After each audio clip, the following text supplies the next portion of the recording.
Assalamualaikum guys, halo apa kabarnya? Sorry banget nih gue baru sempat buat video lagi, buat konten lagi karena ada beberapa kesibukan atau pekerjaan yang harus gue selesaikan. Jadi selama kurang lebih 3 bulan atau 4 bulan gue baru sempat buat konten lagi. Sorry banget guys.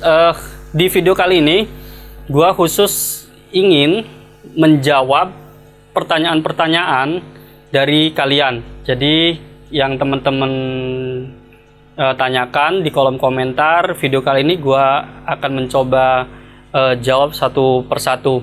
Sebelumnya tapi gue sangat berterima kasih, thank you banget kepada kalian semua teman-teman yang sudah support channel gue selama ini hingga sampai pada titik sekarang ini. Walaupun belum banyak tapi gue sangat bersyukur sekali. Thank you banget buat kalian yang sudah subscribe, yang sudah like, dan yang sudah komen, dan yang juga sudah share sejauh ini. Thank you banget. Oke, langsung saja gue akan cari beberapa pertanyaan atau beberapa komentar dari pertanyaan teman-teman yang belum sempat gue jawab, ataupun sebetulnya sudah sempat gue jawab tapi belum jelas ya kalau di kolom komentar. Jadi gua khusus buatkan videonya kali ini. Mana sebentar kawan-kawan, ada yang 2 hari yang lalu, ada 7 bulan yang lalu. Gua akan filter terlebih dahulu. Walaupun belum sempat gua jawab di video kali ini, mungkin di next video kita akan buat lagi video-video yang seperti ini ya guys. Oke, dari Jetson J. Kak, gimana caranya jika kita nggak tahu intro lagu itu, hanya tahu lagunya saja? Terima kasih.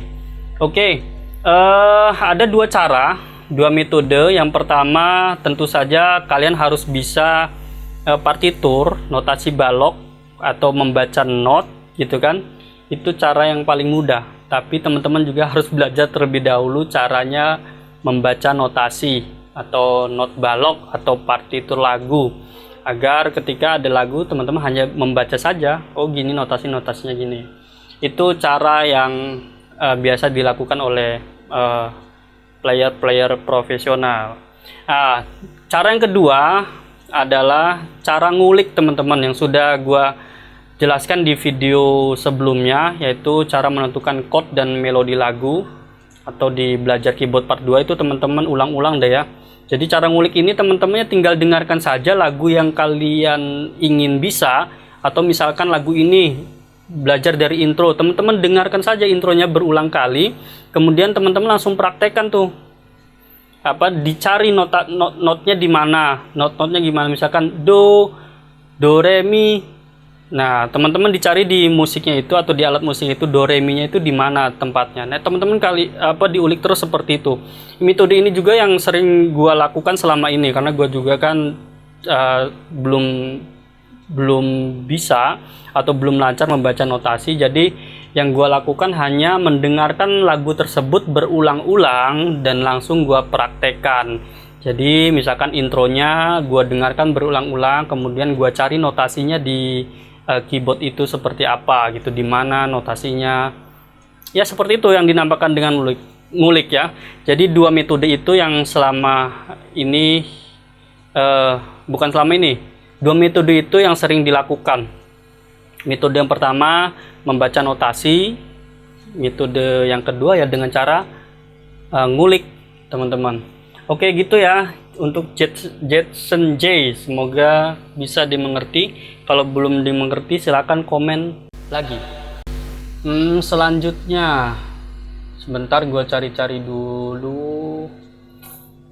Oke, selanjutnya dari Adel, belajarnya dulu otodidak apa les Kak? Gua otodidak. Dari dulu gua belajar keyboard itu dari kelas 5 SD, itu otodidak. Gua hanya melihat dan senang ketika orang lain memainkan keyboard, gue tertarik, jadi gue langsung praktekkan. Dari kelas 5 SD tuh gue otodidak belajarnya, sampai pada SMA gue mencoba untuk les, sebetulnya les musik, cuman tidak lanjut karena memang sekolah musiknya itu pindah entah kemana, jadi gua kehilangan arah pada saat itu ya. Jadi gue lebih banyak ke otodidak daripada belajar secara private seperti itu. Oke Adil. Kemudian dari mana lagi? Musik itu haram hukumnya. Gue males sih ngebalesnya guys. Tapi ya gue coba berbagi perspektif gue soal musik ya guys. Jadi musik itu menurut gue sama seperti pisau, tergantung kita gunakannya untuk apa. Kalau pisau itu digunakan untuk membunuh, melukai seseorang, itu jelas haram, dosa di agama manapun. Tapi ketika pisau itu digunakan untuk hal-hal yang bermanfaat lainnya, seperti untuk memasak, untuk memotong tali, dipergunakan sebagai mestinya untuk kemaslahatan, kebermanfaatan, itu jelas tidak apa-apa, tidak haram hukumnya. Begitu juga dengan musik guys. Jadi kalau musik itu dipergunakan untuk kebaikan, untuk membuat orang merasa dekat dengan Tuhan misalkan, untuk membuat tenang jiwanya gitu kan, itu musik ya menurut gua sangat baik, sangat bermanfaat gitu kan, untuk agar menghilangkan stres, pusing, itu kan menurut gue sangat positif. Tapi jika musik itu dipergunakan untuk hal-hal yang tidak bagus, misalkan membuat orang lalai atau membuat orang lupa dirinya sendiri, lupa kepada Tuhan, itu menurut gue kurang bagus. So ya musik sama seperti pisau menurut perspektif gue lah ya. Jadi tergantung kalian gunakan untuk apa. Bang, tolong buatin video cara scale di Makom Bayati, Ras, Hijaz, Nahwan, Jiharka, dan lain-lain. Ya, nanti gua akan coba buatkan yang belum ya. Jadi ada beberapa video yang pernah gua buat tentang scale atau makom di Arabik ya. Jadi di Arabik itu ada beberapa scale yang harus dipelajari secara khusus untuk dimainkan di alat musik. Ada Bayati, Ras, Hijaz, Nahwan, Jiharka. Gue lupa sih dulu tuh gue buat apa aja ya. Hijaz kalau nggak salah sudah pernah Hijaz. Kemudian Sobah kalau nggak salah itu pernah dibuat. Tapi belum komplit memang. Next video gue akan buat videonya ya.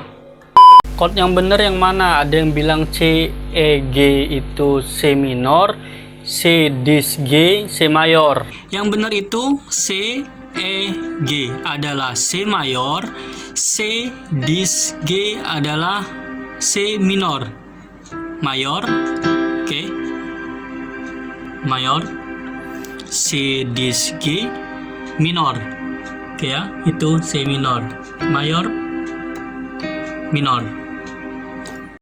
Dari Firdaus Nenek Manik, kalau kita buat lagu slow atau dangdut, mencet tombol yang mana? Setiap keyboard itu berbeda-beda guys, mencetnya tombol yang mana. Kalau di Korg PA600 itu kita harus memilih dulu stylenya di sini yang sudah kita buat, pop, rock, dan lain sebagainya. Untuk startnya itu ada di sini, di tengah ya biasanya. Kayaknya di setiap keyboard sama saja sih, ada di tengah start stop. Tulisan start stop ini kita nyalakan, ini sudah bermain. Oke, next selanjutnya dari Eko Cahyono. Cara menentukan nada cewek atau cowok, Bang. Cara menentukan nada cewek atau cowok sudah gua buat di video sebelumnya. Kalian tonton saja. Gua lupa ya di video yang mana, tapi gua sempat buat. Tapi simpelnya begini, nanti gue akan praktekkan ya. simpelnya begini untuk mencari nada cewek atau cowok dalam setiap lagu.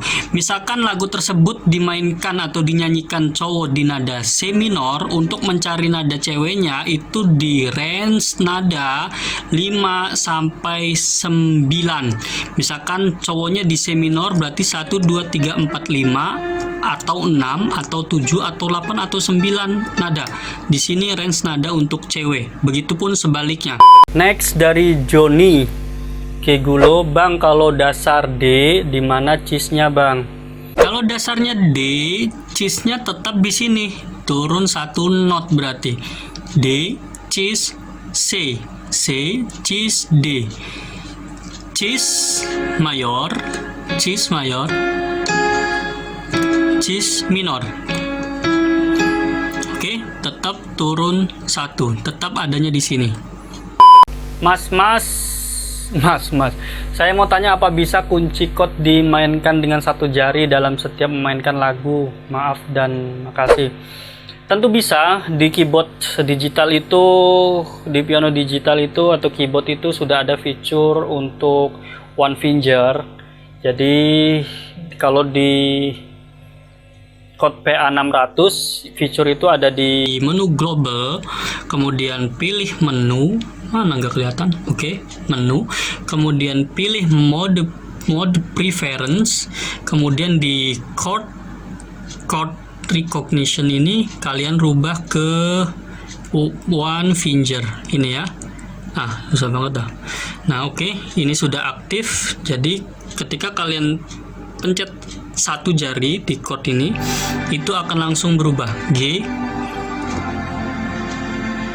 F. Oke.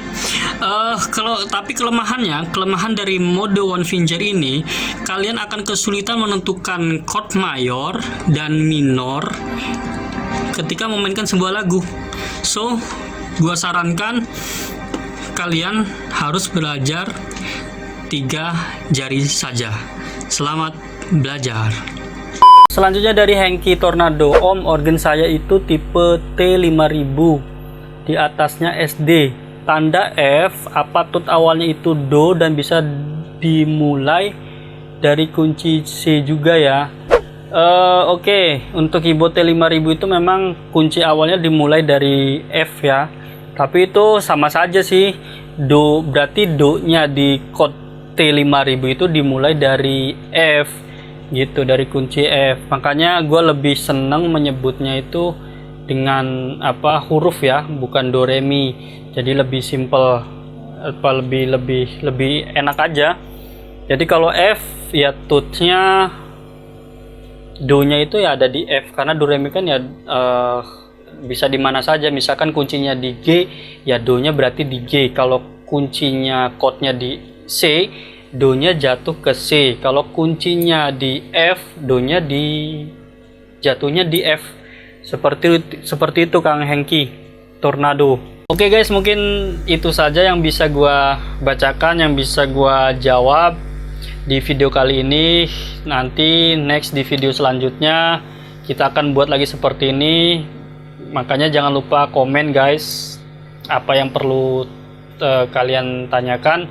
Mudah-mudahan bisa gua jawab. Jangan lupa juga untuk subscribe, like, dan share. Thank you semuanya. Ketemu lagi di video selanjutnya.